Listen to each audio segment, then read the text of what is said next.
sahabat perempuan dan anak, selamat datang di podcast Sapa, sahabat perempuan dan anak bersama saya Nabila Isma. Di podcast Sapa ini kita akan membahas berbagai macam hal dari mulai edukasi, isu-isu terkini hingga tokoh-tokoh inspiratif. Nah, hari ini kita kedatangan lagi seorang masinis perempuan. Nah, ini pasti jarang banget kan teman-teman lihat masinis tapi perempuan yang pastinya luar biasa sekali. Dia juga gak hanya masinis tapi juga seorang ibu. Langsung aja kita sambut, ini dia Kak Tiara Linsia. Halo Kak. Halo Nabila, halo. Apa kabar? Alhamdulillah baik sekali. Hari ini berarti sedang tidak bertugas ya Kak? Lagi libur kebetulan, alhamdulillahnya. Nah, jadi memang Kak Tiara ini adalah salah satu masinis MRT perempuan pertama ya Kak ya? Betul-betul, aku dan teman-temanku kebetulan waktu itu batch pertama masinis wanita pertama di Indonesia. Wah, keren banget. Ini masalahnya pekerjaan yang memang jarang biasanya ada perempuan.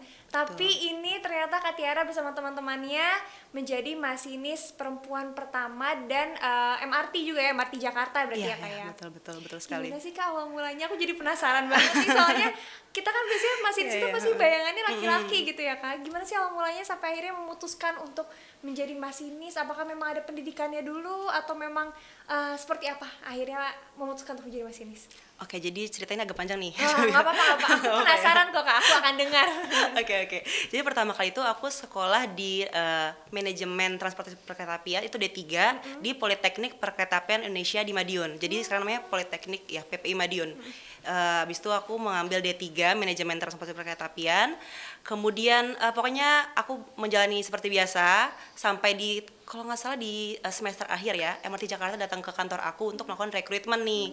Karena kan MRT Jakarta juga mau membuka operasional kan ya. Lalu merekrut teman kita, kebetulan aku dan teman-temanku juga angkatan pertama. Jadi aku angkatan pertama di PP Madiun, juga angkatan pertama juga di MRT Jakarta. Dan singkat ceritanya aku mengikuti tes-tes itu dan teman-temanku. Kemudian aku belum pernah, kalau ditanya kakak pernah cita-cita jadi masinis, aku bilang enggak. Karena aku dulu nggak pernah tahu ada masinis perempuan. Sebelumnya dulu tuh aku daftarnya jadi stasiun staff aja, biasa aja. Kemudian di tahap terakhir dengan user MRT, dibilang kamu kenapa nggak mau coba jadi masinis perempuan gitu. Terus aku bilang memang bisa ya Pak, dan memang ada ketentuannya atau seperti apa, karena selama ini saya tahu juga karena aku udah belajar perkeretaapian ya 3 tahun, belum pernah melihat nih sebelumnya ada masinis wanita di Indonesia dan apakah bisa. Lalu user saya balikin lagi, memang kenapa nggak bisa? Karena sebelumnya kan banyak juga tenaga profesional wanita yang ada di dalamnya, kayak pilot dan juga bis Transjakarta sudah banyak wanita kan ya. Dan kenapa perkeretaapian ini belum ada nih? Dan MRT ingin mencoba untuk meneroboskan inilah. Jadi kita menjadi pencetus pertama dan alhamdulillah di tahap terakhir saya ditanya lagi, kamu kalau tiba-tiba di terakhir ini pengumuman kamu menjadi masinis, kamu bakal gimana? Ya karena ini sudah kesempatan emas buat saya ya, insya Allah saya akan ambil. Lalu di tahap terakhir udah hasil pengumuman semuanya, diumumkan nih Tiara Linsia Fitri sebagai posisi train driver. Saya langsung yang beneran ternyata jadi masinis nih, gimana ya? Saya tanya ke orang tua saya bilang alhamdulillah jadi terima di MRT nih. Wah iya bagus, jadi apa? Jadi station staff. Aku bilang bukan, jadi masinis. Dan sebenarnya kalau dibilang apakah keluarga tahu atau enggak, keluargaku cuma mungkin yang pertama kali mendengarnya, kamu nggak mau coba jadi stasiun aja, di stasiun staff aja, atau nggak mau bekerja dalam kantor aja, karena kan ini pekerjaan yang sangat beresiko sebenarnya kan. Betul. Kita di kabin sendirian, apalagi seorang perempuan nih, kamu yakin lah ditanya ya, terus seperti itu. Apalagi aku anak pertama dari ayah dan ibuku. Terus aku bilang karena perusahaan sudah percaya sama aku Pak, insya Allah aku mau coba ambil dan nggak bakal aku sia-siakan kesempatan ini sih. Gitu, jadi singkat ceritanya. Wah, menarik sekali. Jadi memang bukan sesuatu yang direncanakan sejak awal ya. Bukan banget. Tapi tiba-tiba. ternyata justru itu apakah begitu terima harus ikut pelatihan dulu untuk menjadi masinisnya atau gimana Kak? Oh ya, jadi habis udah diterima nih, oke kamu lolos menjadi masinis MRT Jakarta. Aku di training kurang lebih 2 tahun. Trainingnya juga panjang. Pertama kita ada deklat dasar perkeretaapian. Kemudian aku juga diklat profesional metro train driver itu di Malaysia, di Rapid KL Ampang Malaysia. Malaysia di LRT. Kenapa aku pernah bertanya sih kenapa harus ke Malaysia? Karena saat itu pertama kan kereta MRT masih dalam proses pembuatannya di Jepang, betul. Tahun 2017 saat itu. Dan kenapa dipilih LRT di Malaysia? Karena mungkin budaya kultur kita hampir sama dengan negara tetangga ya. Jadi mungkin untuk mempelajari juga, dan keretanya juga tidak jauh beda lah dengan MRT nantinya di Indonesia. Ya udah, jadi kita training di Malaysia, setelah itu training lagi di komuter lain. Dan alhamdulillah setelah kita sudah melaksanakan training, kita mengambil sertifikat ini namanya SIM nih. Ini SIM-nya masinis kalau kita bisa bilang. Jadi ini tanda pengenal kecakapan ini dari Dirjen Perkeretaapian. Ini juga ada tesnya, sertifikasi lagi, dan tes-tesnya banyak juga. Ada kesehatan, wawancara, dan juga praktek membawa MRT Jakarta itu sendiri. Wah, menarik. Panjang sebenarnya. Karena memang masih itu tuh ya, panjang sekali proses untuk bisa menjadi masinis. Ada nggak sih Kak tantangan-tantangan ketika lagi ambil pelatihan untuk menjadi masinis ini? Karena kan pasti nggak mudah untuk mendapatkan SIM itu. Bener-bener, aku juga pertama yang pesimis karena perempuan, jujur aja aku dulu juga basicnya, walaupun aku belajar perkeretaapian, cuma kan ini keretanya baru ya, kereta baru ada di Indonesia semi otomatis, dan belum pernah tahu tentang sistem perkeretaapiannya, sistem pengoperasiannya dan lain-lain. Apalagi tuh untuk perempuan, jujur aku sih permesinan tuh agak cukup sulit ya aku, dan masinis tuh harus tahu itu, harus mempelajari mesin-mesin itu. Tapi alhamdulillah, dengan walaupun kita wanita, kita dibantu juga sama teman-teman kita yang laki-laki. Teman-teman kita ini suportif banget, mengajari detail-detailnya jika ada yang kita nggak tahu, nanti kita saling sharing, saling discuss. Jadi tantangannya sih menurut aku itu sih, mungkin karena kita wanita ya, agak asing sama permesinan, tapi alhamdulillah bisa sih dilewatin. Nah, tadi kan tantangan saat masa pelatihan.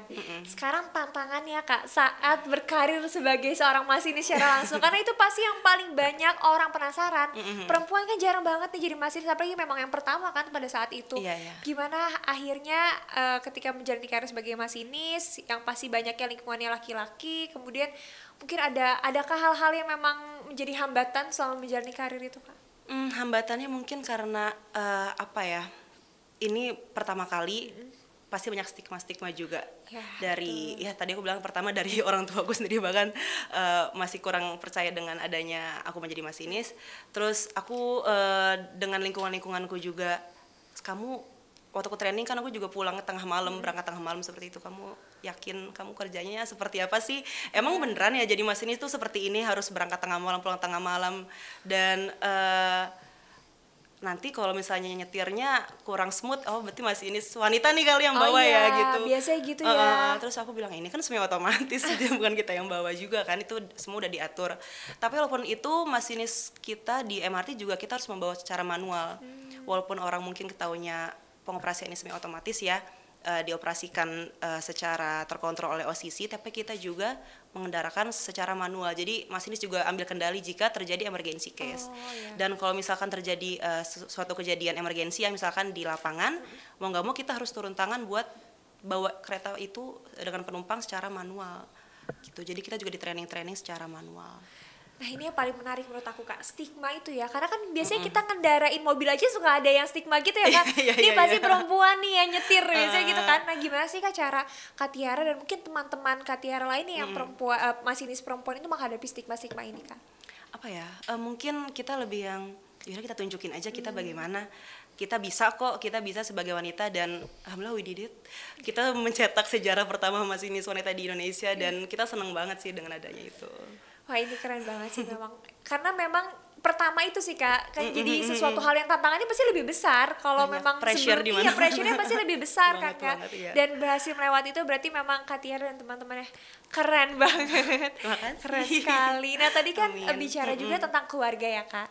Di awal keluarga memang agak mempertanyakan gitu ya keputusan Kak Tiara untuk menjadi seorang masinis, tapi akhirnya ada dukungan-dukungan setelah mengetahui melewati proses pelatihan segala macam, akhirnya ada dukungan-dukungan dari keluarga yang akhirnya membuat Kak Tiara justru makin semangat nggak Kak?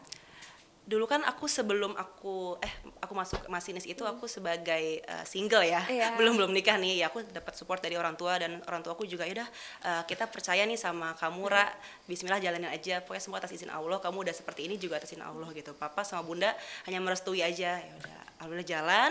Ketika aku menikah sebenarnya tantangan di sini sih, aku menikah kebetulan suamiku juga, calon suamiku saat itu nanya ke aku, kamu menjadi masinis ini nanti setelah menikah gimana nih, masih mau tetap bekerja atau enggak? Terus aku limpahin lagi, kalau aku mungkin aku masih mau bekerja, kalau dari kamu gimana, apa kamu keberatan dengan ini? Ya seperti pertanyaan pranikah sebelumnya.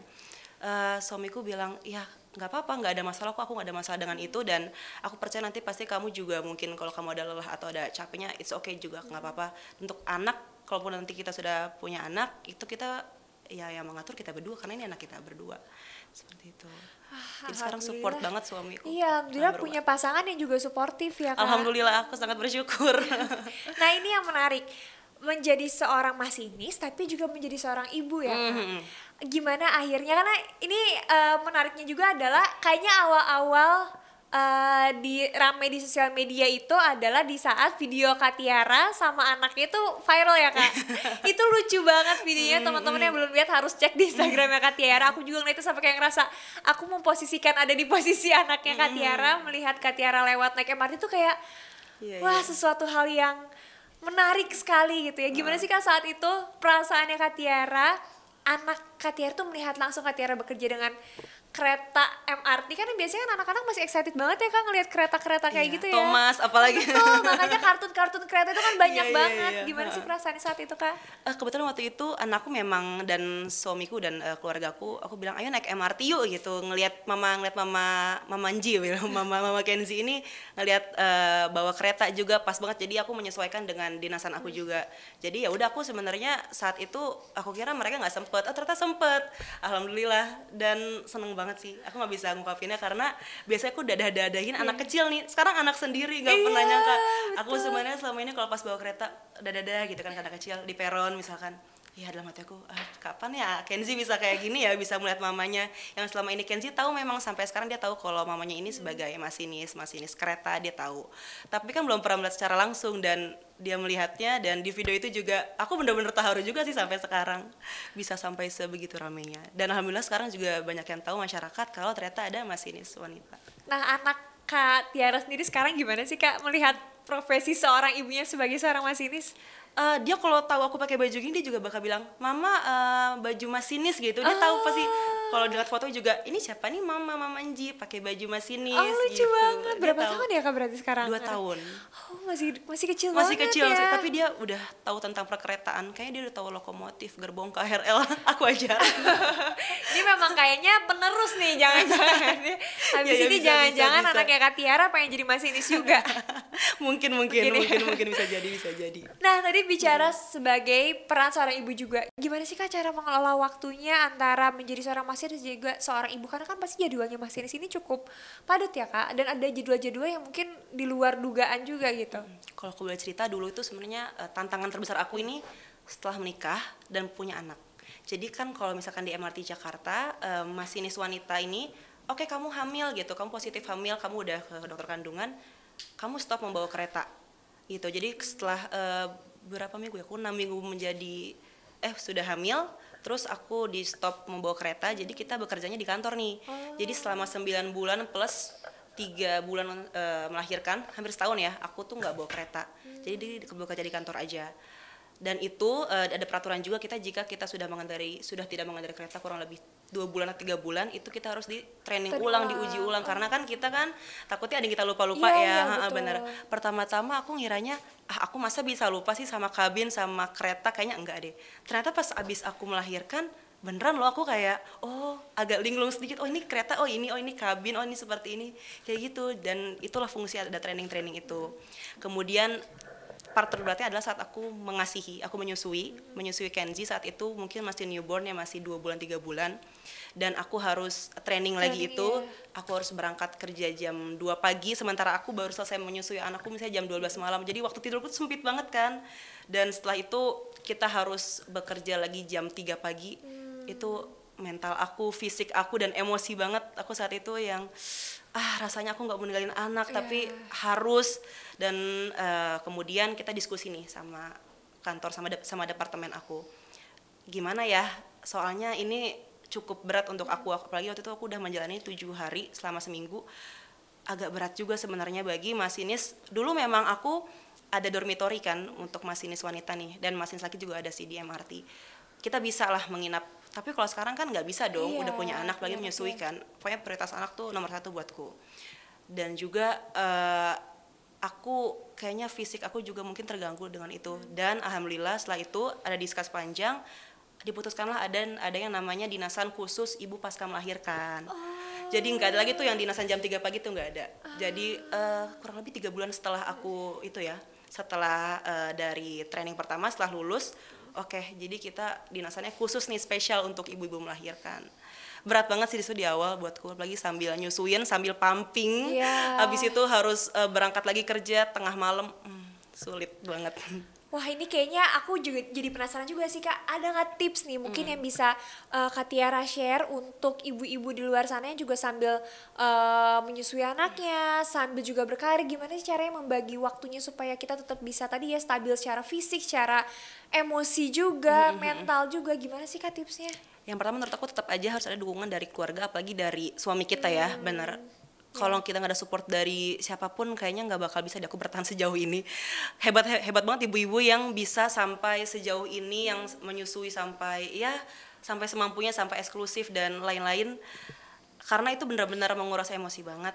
Kemudian yang kedua itu jangan lupa sharing sama siapapun, karena kita nggak bisa ngelakuin itu sendirian. Kita harus support dari teman-teman kita, dari lingkungan kerja kita juga sangat berpengaruh. Dan yang paling aku kutip banget ada tuh tulisan di ruang pumping laktasi di stasiun, menyusuilah dengan keras kepala.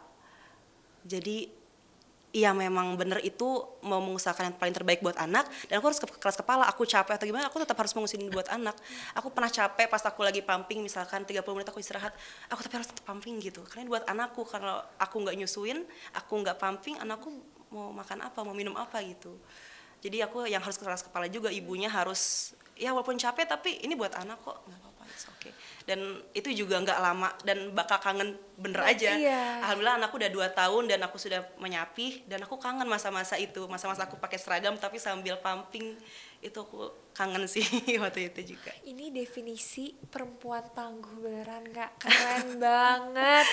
Bisa Makasih. menyimbangkan semuanya. Kayaknya aku aja nih yang belum menikah, belum punya anak tuh mengerjakan banyak hal dalam satu waktu tuh udah stres dan capek banget gitu ya, apalagi ditambah harus memprioritaskan anak, tapi juga mengurus pekerjaan, pumping segala macam. Ini benar-benar definisi perempuan tangguh yang harus diapresiasi banget. Terima kasih ya Kak sudah bertahan sejauh ini, keren banget. Pasti Kenzi ya kan nama anaknya ya? Kenzi pasti bangga banget punya seorang ibu kayak Kak Tiara. Iya, apalagi kalau pas saat itu aku sering dikecengin sih sama teman-teman aku, bawa kulkas ya, mau kerja kok bawa kulkas. Pumping kan seperti itu kan. Ya emang kenapa, biarin aja, jadi ya udah santai aja, aku sampai sekarang juga kayak gitu. Ini nanti Kenzi kayak 5 tahun 10 tahun lagi nonton video ini pasti dia akan bangga banget. Iya, aku sampai sekarang kenalin Kenzi, nanti ini Instagram mama, nanti tolong dilihat-lihat ya. Ini podcast mama, nanti dilihat-lihat kalau udah gede. Ih, seru banget sih Kak, tapi memang beneran Kak Tiara perempuan tangguh sekali. Kamu juga, Nah tapi menurut aku yang paling apa ya, bukan salah satu hal yang sangat berpengaruh juga ada lingkungan kerjanya juga, berarti memang positif ya Kak. Artinya MRT juga sangat mendukung Kak Tiara yang tadi juga baru melahirkan, terus juga dikasih spare waktunya untuk akhirnya mengambil jadwal-jadwal yang gak di atas jam 3 segala macam. Apa sih Kak peran-peran lainnya yang MRT lakukan atau upayakan untuk mendukung kesetaraan gender di lingkungan kerja, terutama untuk perempuan? Nah, pertama sebenarnya di MRT itu ada kayak gender equity community gitu, jadi untuk menyetarakan perempuan. Kemudian kita ada beberapa fasilitas, ada antar jemput wanita. Jadi untuk aku yang bekerja jam 10 malam sampai jam 3 pagi itu di tengah-tengah malam itu kita ada fasilitas antar jemput wanita. Terus habis itu juga ada untuk cuti melahirkan, tadi aku bilang 3 bulan, dan juga ada cuti haid. Dan sudah disediakan juga ruang laktasi sih di setiap stasiun MRT dan juga di kantor MRT. Jadi alhamdulillah banget MRT itu mengerti perempuan. Ya alhamdulillah, itu menurut aku jadi hal yang sangat berpengaruh banget ya Kak, Ya, lingkungan setuju. kerjanya. Berarti sesama masinis juga saling mendukung satu sama lain ya Kak? Iya ya, oh ya, masinis wanita itu sekarang ada 11 di MRT Jakarta. Nih kita bersebelah sering sharing, sering ngobrol-ngobrol gimana nih kita ke depannya dan lain-lain. Terus juga teman-temanku yang laki-laki juga suportif. Jadi awal kira aku masuk MRT itu aku juga takut, ada dinasan sebenarnya kan masinis itu 2 orang, saat tengah malam nih misalkan ada laki-laki perempuan, kadang juga perempuan-perempuan, jadi mix. Dan kalau kita dapat laki-laki perempuan, sebenarnya awal mungkin aku ngerasa yang aku agak takut ya sama laki-laki, apalagi yang mungkin kita belum begitu kenal sama dia, tapi karena kita udah tahu boundaries kita seperti apa, aku juga udah nge-set boundaries saat itu, ya kalau kita akan kerja ya udah akan kerja aja, nggak lebih dari itu. Jadi kita udah saling mengerti satu sama lain sih, baik itu masinis laki-laki ataupun wanita.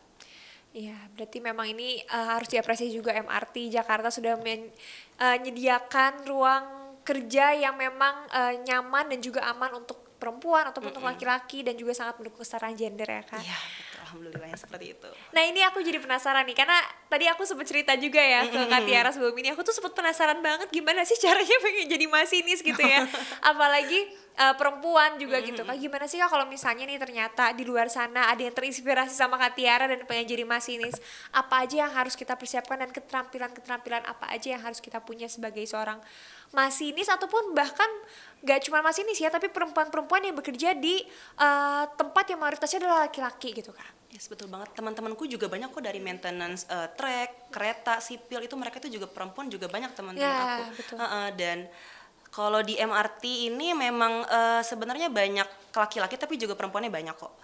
Terus kalau misalkan memang banyak yang bertanya sama aku, Kak, menjadi masinis atau bekerja di perkereta apian itu apakah harus melalui sekolah seperti aku? Kalau aku bisa bilang sih enggak ya, karena beberapa perusahaan mungkin ada juga yang nggak harus dari sekolah ini itu, dan ada syarat tertentunya juga. Itu kembali lagi ke job qualification saat itu, saat mendaftar misalnya menjadi masinis atau menjadi apapun, kita baca lagi nih, misalkan itu persyaratannya seperti apa, minimal D3 kah, S1 kah, atau SMA kah pun bisa. Karena saat ini temanku juga dari masinis wanita pun juga ada yang memang bukan dari sekolah perkereta apian seperti aku dan teman-temanku. Jadi sekarang MRT sudah mulai terbuka juga kok sama sekolah universitas yang lain gitu. Dan kalau mau masuk menjadi bagian dari MRT nggak hanya cuma sebagai masinis ya Kak, tapi tadi ya betul, di betul bidang-bidang lainnya yang memang mungkin perempuan-perempuan di sana tertarik, kita juga harus menyiapkan segala macam kayaknya kayak nggak cuma secara keilmuan tapi juga fisiknya, mentalnya kayak yang tadi Kak Tiara bilang, karena harus menyesuaikan jadwal kerjanya, belum lagi kalau sudah punya anak gitu ya Kak. Iya benar. Untuk di perkereta apian sendiri ini tuh sebenarnya banyak banget soft skill sama technical skill yang kita bisa ambil sebelumnya. Jadi kita harus pelajari juga karena banyak banget perkereta apian itu luas banget, baik di itu MRT ataupun di operator-operator lain. Jadi kita sebenarnya harus ambil ilmu dulu sih. Kita harus mempersiapkan dengan matang karena minimal kita harus tahu tentang basic dasar perkereta apiannya itu sendiri. Nih siapa tahu nih yang nonton podcast ini ada yang tiba-tiba langsung terinspirasi pengen jadi masinis, bisa langsung cek-cek aja dulu informasinya kali ya Kak. Iya, jadi bisa pelajari dulu lebih banyak, jadi nggak kosong banget tentang kereta api itu seperti apa gitu. Aku juga jadi penasaran sih Kak, berarti udah berapa tahun ya Kak berkarir sebagai masinis? Aku dari 2017. 2017, berarti udah mau, ya 2017 sudah 6 tahun ya, udah mau 7 tahun. Apa sih Kak pengalaman yang paling menarik selama menjadi seorang masinis? Menariknya itu karena sebenarnya sukanya sih. Kalau kita udah selesai dinas nih tiba-tiba ada yang nyamperin terus, Kak makasih ya udah diantarkan dengan selamat sampai tujuan gitu. Padahal kan dalam hati aku ini kayaknya seperti suatu yang kecil buat tapi ini aku sangat menghargai banget sih. Apalagi baru banget kemarin aku malam-malam aku kira nggak bakal ada penumpang yang dengan ada masinis gitu. Terus ada 2 perempuan yang nyamperin aku ke kabin, terus dari kaca, dada, Kak semangat ya semangat. Aku kayak, aku kerja malam-malam nih ada juga yang apresiasi, aku jadi senang, jadi semakin semangat nih walaupun malam-malam gak ngantuk, jadi aku semangat lagi. Terus kalau mungkin dukanya ya karena waktunya sama keluarga juga kurang, sama anak suami kurang. Mungkin aku sedihnya di situ sih, tapi karena suami udah memaklumi, oke, berjalan aja. Dan juga satu lagi, saat hari raya itu kan kita belum tentu kita libur ya. Oh iya, beroperasi. Aku pernah suatu ketika itu awal-awal beroperasi sih kereta, kan dari ASEAN itu turun ke stasiun Senayan itu kan dari elevated ke underground ke bawah tanah, sebelah kanan itu ada Masjid Al Azhar ya. Aku ngeliat mereka itu lagi sholat putih-putih semua sementara aku bekerja gitu. Andai aku bisa di situ, harusnya aku di situ ya. Tapi ya sekarang udah alhamdulillah sih udah mulai menjalani. Bismillah aja, ini kerja juga sebagai ibadah. Tadi ini berarti nih kalau misalnya teman-teman ada yang naik MRT terus lihat Kak Tiara di kabin, boleh disapa aja ya Kak ya. Boleh disapa, aku Boleh seneng disapa banget. aja ya, Aku biar seneng bisa sama-sama banget. saling support juga kan. Iya, Kayak iya, tadi iya. ternyata walaupun sesimpel semangat apa tuh bisa jadi sesuatu hal yang menaikkan semangat banget untuk Kak Tiara. Akhirnya Betul, jadi gak betul. ngantuk lagi nyetirnya. Make my day banget sih itu. Iya benar nih, makanya nih kalau kita ke MRT coba-coba cek-cek kabin, siapa tahu yang bawa keretanya adalah Kak Tiara. Boleh banget, boleh Nah banget. ini dong Kak, aku pengen kasih apa ya, pesan-pesan untuk perempuan di luar sana yang memang dia ingin memutuskan untuk mengambil peran ataupun pekerjaan yang biasanya tuh mayoritasnya adalah laki-laki. Boleh dong Kak kasih pesannya supaya mereka di luar sana tuh semua semangat untuk mengejar cita-citanya, apapun itu cita-citanya. Bagi perempuan hebat di luar sana, kejar cita-citamu dan juga jangan menyerah, karena kalau aku menyerah mungkin aku nggak bisa sampai tahap ini, karena aku juga melalui banyak tahap yang sebenarnya itu bukan rencanaku dari awal, dan ternyata alhamdulillah Allah sudah menakdirkan aku di sini, dan aku percaya aja bahwa rencana Allah itu lebih baik dari apapun. Aku juga jadi penasaran nih sebelum kita akhiri podcast kita, ada nggak target atau mungkin pencapaian yang pengen Kak Tiara dapatkan sebagai seorang masinis? Siapa tahu mungkin dari sini pengen menjadi masinis kereta jarak jauh atau kayak gimana mungkin Kak? Karena aku udah di tahap masinis yang ya udah 6 tahun ya, aku mungkin ingin menjadi instruktur masinis. Jadi di MRT juga dalam instruktur masinis itu ya di atasnya masinis lagi. Jadi kita akan men-training mengajari untuk calon-calon masinis. Itu pasti lucu deh. Jadi kita tadi masinis, sekarang kita menjadi instrukturnya. Kita yang ngajarin buat anak-anak calon masinis ini. Semoga cepat terwujud ya. Amin, amin. Nanti Terima nih kasih. jangan-jangan yang nonton podcast ini yang daftar jadi masinis habis ini di trainingnya sama Kak Tiara. Nah, bisa jadi banget itu. Iya, semoga ya Kak, semoga bisa tepat terwujud targetnya, bisa menjadi seorang instruktur masinis dan nanti juga bisa menghasilkan masinis-masinis perempuan yang tangguh lainnya di Pasti, insya Allah. Terakhir lagi Kak, aku pengen sebelum kita akhiri podcast kali ini, boleh dong Kak ajak pesan-pesannya untuk perempuan-perempuan di luar sana. Oke, pesanku sebagai masinis MRT Jakarta dan juga as a working mom, dimanapun kamu berada, walaupun kamu sebagai ibu rumah tangga pun, itu pekerjaan yang sangat hebat, karena banyak banget yang dari kisah dari video aku itu berargumen mungkin ya, banyak yang antara working mom, ada juga housewife, tapi menurut aku tuh semua kita tuh hebat. Kita tuh hebat sudah berjuang sampai sejauh ini. Dan juga jangan lupa untuk tetap prioritaskan anak nomor satu. Nomor satu adalah anak, kemudian pekerjaanmu. Dan juga suami, jangan lupa. Gitu sih. Terima kasih Kak Tiara, aku bener-bener takjub sih dari tadi begitu lihat Kak Tiara pakai seragam tuh kayak wah bener ya, ternyata perempuan tuh bisa menjadi apapun yang mereka inginkan asalkan mereka memang punya semangat dan juga pantang menyerah yang tadi Kak Tiara bilang ya, semuanya bisa menjadi apapun dan semuanya juga keren. Betul. Mau menjadi apapun juga ya, kita keren menurut versi kita masing-masing. Betul, setuju. Terima kasih banyak Kak Tiara udah datang di podcast Sapa. Ini sama-sama. jadi cerita yang sangat menarik banget buat aku dan pasti juga buat penonton podcast Sapa lainnya. Terima kasih. Terima kasih Kak Nani. Teman-teman juga bisa loh menjadi apapun yang teman-teman mau, bisa berani untuk memberdayakan diri sebagai apapun ya Kak tadi, apapun cita-citanya, dan juga kita juga harus berani untuk speak up, menyuarakan pikiran kita dan juga berani speak up ketika kita melihat, mendengarkan ataupun menjadi korban dari kekerasan. Bila teman-teman melihat, mendengarkan ataupun mengalami kekerasan, bisa hubungi di hotline Sapa 129 atau bisa via WhatsApp di 08111129 Dare to speak up. Terima kasih untuk sahabat perempuan dan anak yang sudah menyaksikan podcast Sapa di episode kali ini. Jangan lupa nantikan podcast Sapa di episode-episode lainnya. Sampai jumpa.